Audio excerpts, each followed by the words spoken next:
Chapter 12. Perspective. I am instantly ready to speak, and I acknowledge and understand the difficulties that you have in putting aside time for these communications, but the fact that you do allow this communication to come through is, as ever, very much appreciated. I would like to talk to you today about perspective, and about the way that you view the world, the way that you listen to the world, the way that you project vibration into the world on a physical level, and the way that you react to other people. If I take a candle and then place a clear glass around it, the light from outside of the candle can pass through the glass to the candle, and the light from the candle can be transmitted through the glass to the surrounding area. If I then take a vessel of smoked glass and place it over the candle, having removed the clear glass, the amount of light that can reach the candle is far less, and the amount of light that can shine out from the candle into the surrounding area is also far less. When you react on a physical level to your surroundings, it is as though the spirit within is masked by smoked glass, and your spiritual perspective is tinged by the equivalent of smoked glass. I had better explain. If you react to someone via their surface vibration and via their vehicle, which is more deeply entrenched in the effects of the fall than the spirit within, then there is a signal of irritation from that person, no matter how sweetly you believe that you love them or react to them on a God level. If you are reacting only surface to surface, your perspective is tinged by the effects of the fall, or the effects of that smoked glass that has been put around your true angelic perception. As a result of that, on a spiritual level, you pick up that something is wrong, because, as the angel you really are, you know at your core that the vibrations of this planet and the vibrations of every construct on this planet are difficult, twisted, skewed, and are not harmonious with the you within. So, reacting surface to surface and outer person to outer person, you receive back a signal that says at some level deep within your core that here is frustration, here is anger, here is antagonism.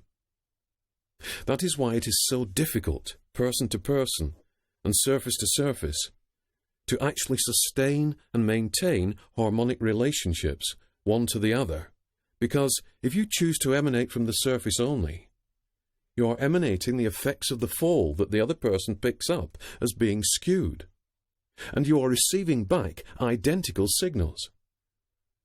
Now, these signals strengthen the effects of the field, and they also make it next to impossible for you to view the person as they really are, to react to them harmoniously, and to provide around them the light that they need in order to rise above the effects of the fall. Similarly, and particularly at this time, there is disturbance that you receive via your physical ears, as the vibration of matter necessary in order for speech to be projected and received is a skewed vibration because of the effects of the fall. So, every word, no matter how sweet and seemingly harmonious, has encoded within it the slightly skewed, off-kilter vibrations of the fall. This should explain why so many of your negotiations fail, because, once again, you are projecting towards others via your speech, no matter how well meant, an intention that says one thing, but feels like another to the angelic being receiving that pattern of speech. Similarly, their intentions, transmitted via speech, carry with them a disharmony that is picked up by your physical ears, so that you have on the one hand the true meaning from the person, and on the other the carrier wave of distortion that is a result of the effects of the fall. If you touch something with your physical hands and with your fingertips, you are feeling, yes, perhaps the intended perfection of the piece of furniture, the building, the fabric, or whatever it may be, but encoded within that piece of furniture, that building, or that fabric, is also the skewed vibration of the fall. The piece of furniture, the aspect of the building, or the piece of cloth, is, in effect, on a physical level, at odds with itself, because it cannot decompose itself, and it cannot restructure itself according to God's law and angelic law. It cannot, therefore, be in harmony with itself, as we have explained in other conversations, and it cannot degrade totally as it is intended to, dependent on the will of those who have created it, because of the effects of the fall that have trapped matter between creation and destruction. Therefore, the signals that come back to your fingertips, via whatever it is you touch, are mixed. They contain a signal of beauty and perfection, but also, intermingled with that, they contain a signal of frustration and of agitation of matter, because agitation of physical matter is what happened at the time of the fall. So, what you see comes back to you with a distorted message beneath it and through it. What you feel comes back to you with a distorted message beneath it and through it. What you hear comes back to you with a distorted message beneath it and through it.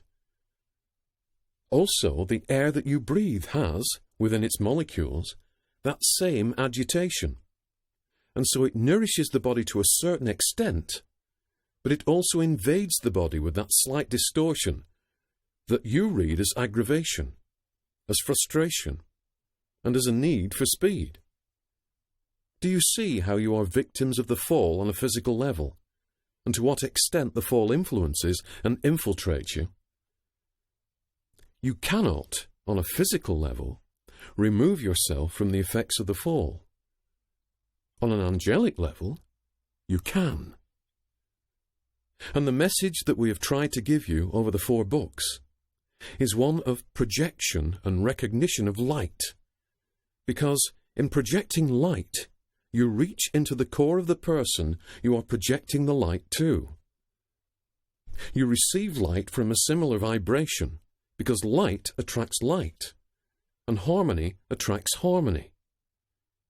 In all your dealings with people, in all your speech aimed at people, in the things you listen to, and in the things you want to see manifest, you have to react from within, or whatever you send to that person or that situation eventually degrades according to the effects of the fall.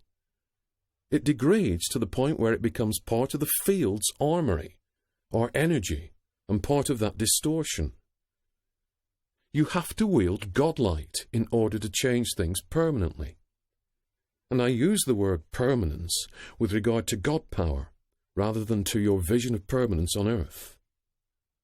When you love someone, the only way to love them totally is from the God heart. Otherwise you will find irritation, aggravation, and frustration in them. When you love yourself, you have to love yourself from the heart, or you will find aggravation, frustration, and a feeling of inadequacy with yourself. You have to love unconditionally to reach beyond the effects of the fall. When you love unconditionally, you become a channel for Godlight that reaches beyond the bubble of fall energy and beyond the bubble of field energy. You bring in God permanence. That is not to say things will not change. Things have to change according to God's nature. But God is. And it is the God is that isn't on earth at the moment. You need to bring the God is into all your dealings with your brothers and sisters. You need to bring the God is, the light that is, into every word. You need to bring the God is into every constructive thought. You need to bring the God is into play within the people you wish to influence away from the fall. So, you have to visualize the God is within the people in positions of so-called power. You have to visualize the God is within the people who antagonize you. In fact, within the people who antagonize you the most, because they have the worst effect on you. And they are the ones who are capable of strengthening the barrier of physicality between you and your ability to wield the light outwards. Everything that you perceive on a physical level has been tainted by yourself and the other angelic children who caused the fall. When you begin to realize this, you react to life in a different way. You react to life as though you were beaming out light through your words, through your vision, through your touch, and through every aspect of you, to others and to the earth. Beaming out that light allows you to become a searchlight, and the light from within acts as a searchlight to illuminate, in any situation that looks grim, the truth of that situation, to illuminate in any person the true angelic core of that person, to illuminate in any aggression, violence, fear, or frustration the true angelic immortal aspect of that situation, and to bring it out and charge it as though you are charging a battery within the situation and within the person. And that is how you will escape from the effects of the fall. Realize, listening to this book, that if you react from the physical mind and from the physical surface only, then you will receive only frustration, only confusion, and only a maze where there is, in reality, a straight path. You have to think past physical thought. I would say this to scientists and to the most logical of you, because the scientific and logical mind, for the most part, is more deeply steeped in the effects of the fall than any other type of mind. It self-congratulates itself and says, I have got it. I understand it. I understand this world, and I know how it works. I will not see anything beyond the physical senses, because I have reasoned out that there is nothing beyond the physical senses. What a trap! What a confined space! And what a locked room is such a mind. The heart mind needs to rule again. The heart mind infuses everything with light, infuses yourself with light, infuses your surroundings with light, and infuses the people that you connect to with light. The heart mind brings reality. I say to the scientific and to the logical mind, you are measuring the fall via vibrations of the fall, and you feel that it is all there is. You have sectioned yourself off from your immortal creative ability. You have sectioned yourself off from what you once were and still are. And you have fallen into a steel prison or a windowless room with no escape until you embrace the light. Until you embrace the light. You think you are measuring reality, but I say to you that you are measuring an illusion. Reality is waiting for you, but you need to reconnect to it. And to do that, you need to open the physical mind to light, and open the physical heart to light. Open the door to your full consciousness. Not partial consciousness, but your full consciousness. And you will begin to perceive things differently. I hope today's chapter goes some way to explaining why there is so much violence in the world. We have talked about the lust for power, which of course comes from the physical mind and the physical body. But you are living in a vibration or wavelength that also promotes and seeks violence. The most logical and scientific mind might say, I am beyond violence. I am not a violent man. I am not a violent woman. But the agitation, the frustration, the depression, the pain, the misery, and the fear that you feel at times are there because you are picking them up on a surface level from the effects of the fall and from the illusion around you. You live literally in a violent society, a frustrated society, and in a state of matter that cannot exist and yet does to your physical perception, and that cannot be changed when approached from a physical level. It has to go. It has to change. You have to extricate yourself from it. But you can only do that by looking within to the well of light that is available to you. By infusing yourself and everything that emanates from you with that light, and by perceiving that light, and nothing other than that light, in those around you. A simple thing today, but perhaps the most difficult for the fallen to appreciate and to understand. Please enlighten me further by asking your questions. Joseph, you discussed this smoked glass. Are our senses what you are talking about in that case, and part of that smoked glass, which is a filter through which we see, hear, and feel everything? It is as though you have sunglasses for the eyes, but also for the ears, touch, taste, and smell. So you are viewing the illusion, or film show, from a distorted point of view. Everyone else is viewing it from a distorted point of view too. And those distortions determine how you react to this world, and how you react to each other. Many cannot help the violence that they put out, and the violence that they sense, because they have no idea that there is anything beyond the smoked reality that they are sensing, seeing, hearing, touching, and feeling. The intention of this book is to promote the blossoming, once again, of light into the world, into society, and into individuals, so that the smokiness, the field, the distortion, disappears. It will not disappear if one person wields the light, although personally that person will be able to see through a glass clearly. But for every person that decides to wield the light becomes a stronger force within the smoked glass of the illusion, until such point as the illusion has to change, because there is not enough of that vibration feeding itself any longer, and the vibration disappears. The vibration disappears, harmony is restored, spiritual memory is restored, and the fall, as quickly as it was switched on, is switched off.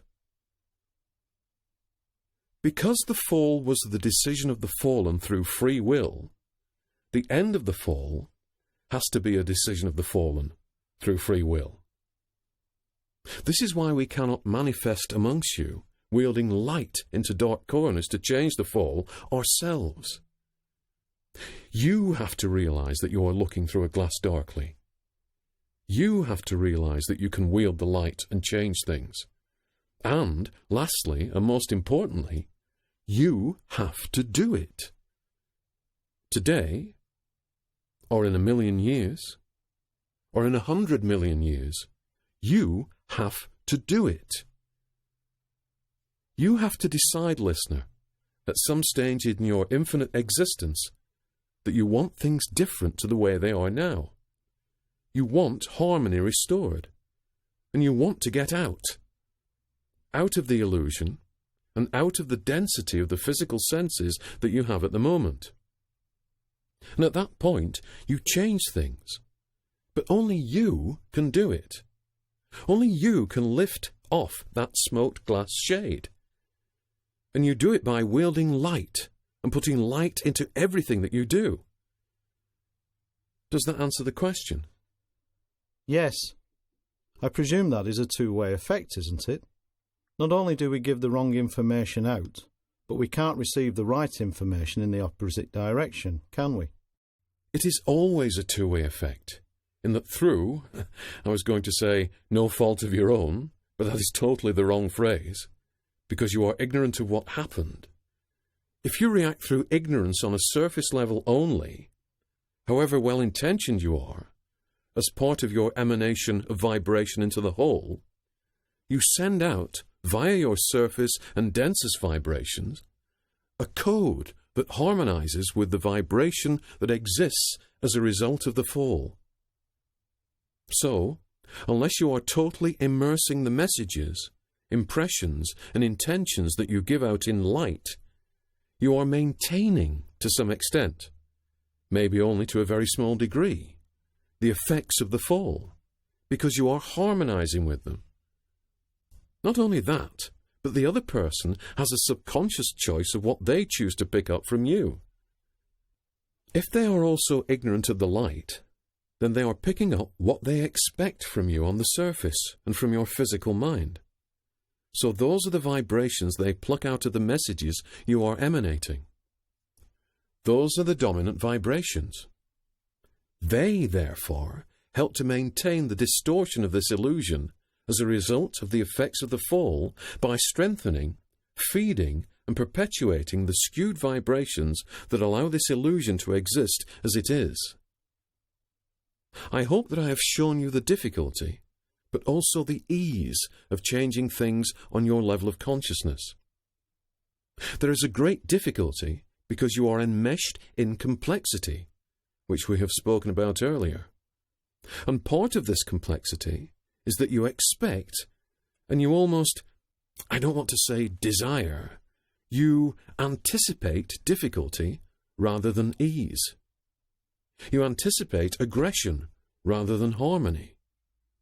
You anticipate fear rather than comfort, and, therefore, you attract to yourself, promote, nurture, and allow to blossom similar vibrations from the conscious whole of the illusion that you are immersed in. I say ease because you can change this now, initially on a personal level, and then on a global level, by infusing your intentions with light. And you might say, Joseph, how do I do this? In the morning, you simply align yourself with the God within and with the angelic without, i.e. the angelic host that are not part of the fall. And you pray that your intentions, your emanations, your projections, your prayers, and your imaginations throughout the day are infused with Godlight, and that, if they are not so, you will be advised of this through your intuition, so that you can redress the balance, and, to the best of your abilities, wield the light throughout that day. Similarly, before you sleep at night, you ask that you be taken to an area of replenishment as a spirit and as an angel, an area of pure light and harmony, so that, when you are pulled back into this illusion in the morning, you have recharged yourself with a high vibration that will infuse all your actions and make a difference to yourself and others during the day. Is that a sufficient answer? Yes, thank you. Joseph, could I ask something that relates to the divas and the channeling of light energy? We were told in a previous chapter that the divas were angels that prepared an area for us and weren't part of the fall or part of humankind, but simply created the physical structure. I wondered why the divas couldn't channel in sufficient godlight to sustain the planet and thereby prevent the need for the Earth to eventually go into cataclysm through the lack of sufficient energy. Why isn't it possible for divas to channel it directly?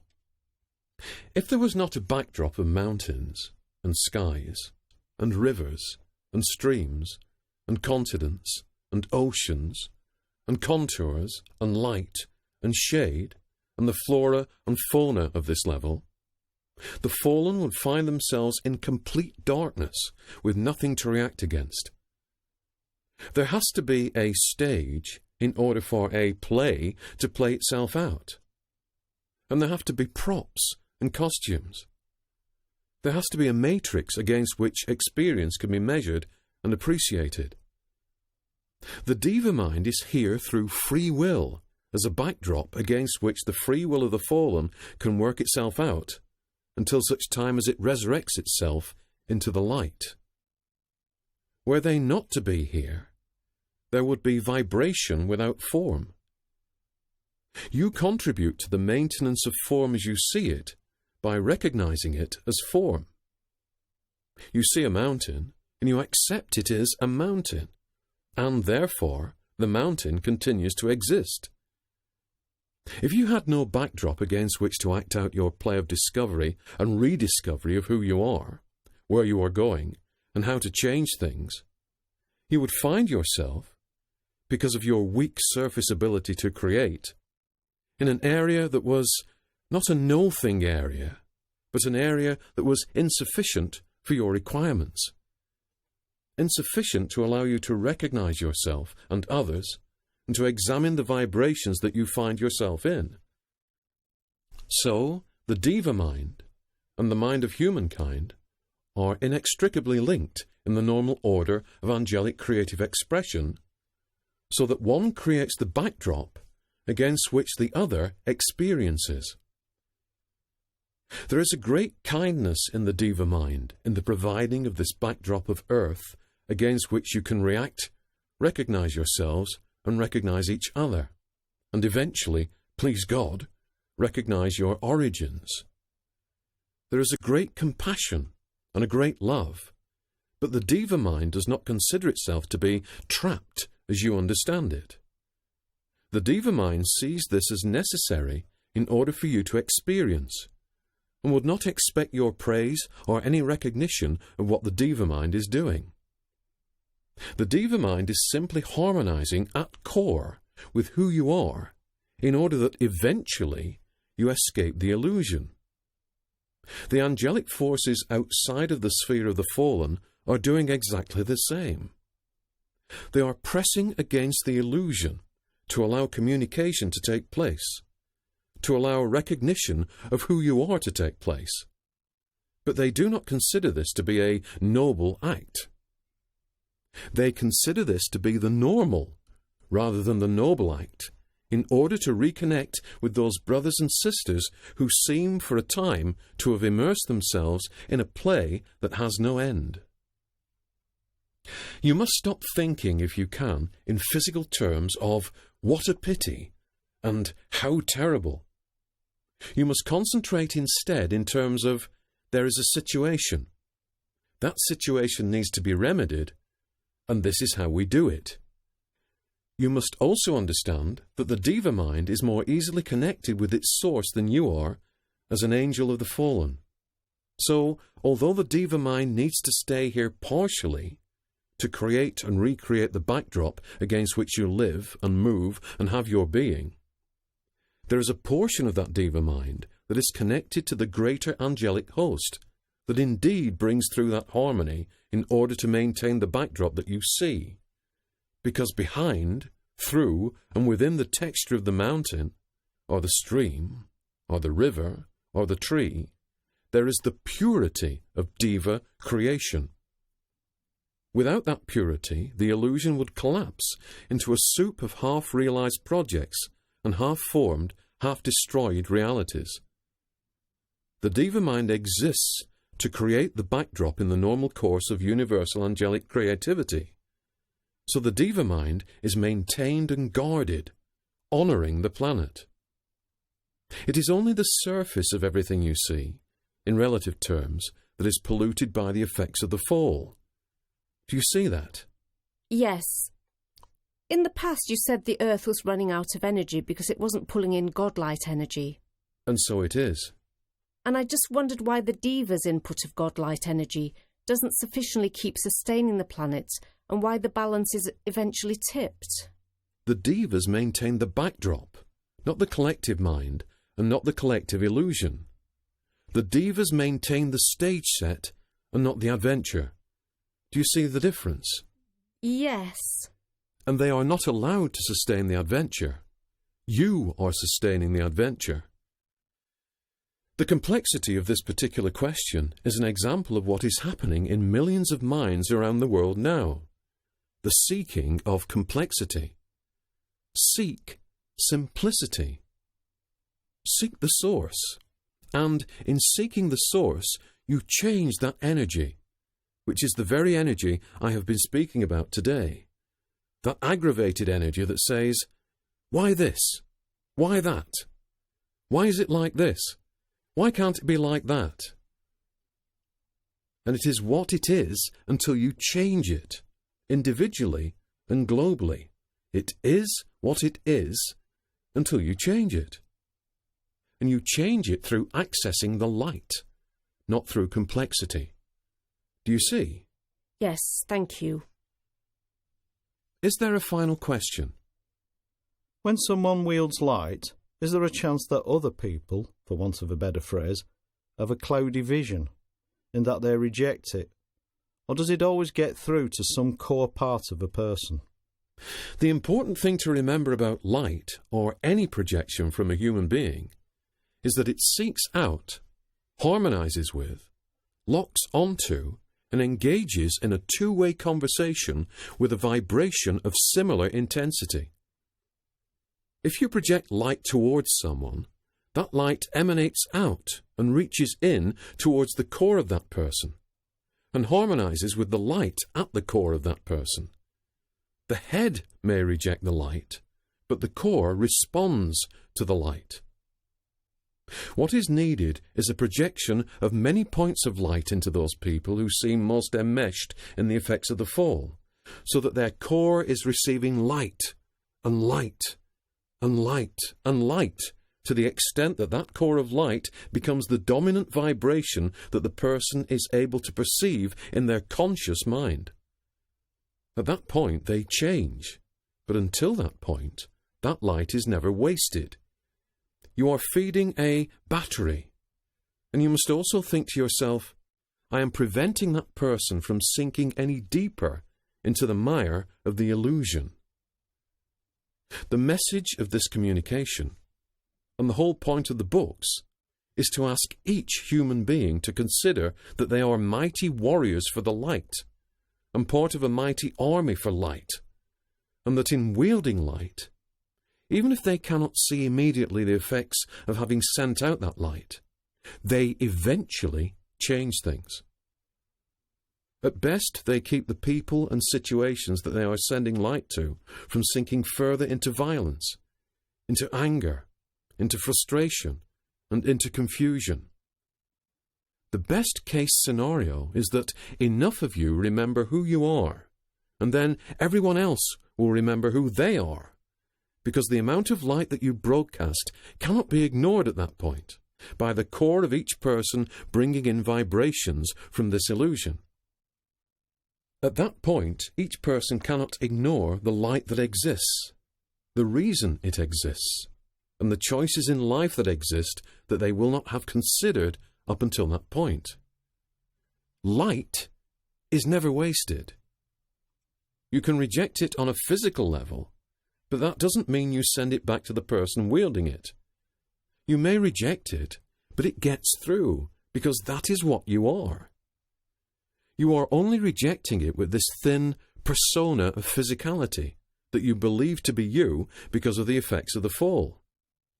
You do not, and never would, reject it at core level, because you rely on that to perceive your angelic universe, and you know as an angel that light is what you are.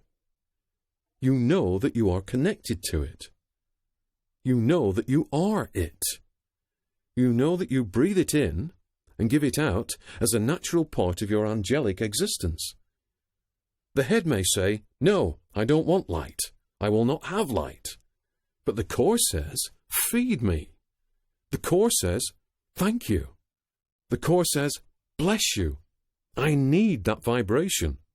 I grow through that vibration. And ultimately, I remember through that vibration. Is that a sufficient answer? That's excellent, thank you.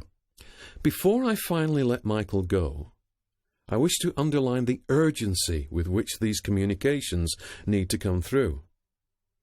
I am not without sympathy for the amount of energy that it takes out of you all, particularly out of Michael, but the time is at hand.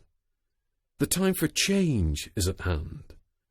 The time to tip the balance, if it can be tipped, is at hand. Certainly the time to illuminate as many souls as possible is at hand, before the great change comes that we have talked about for so long.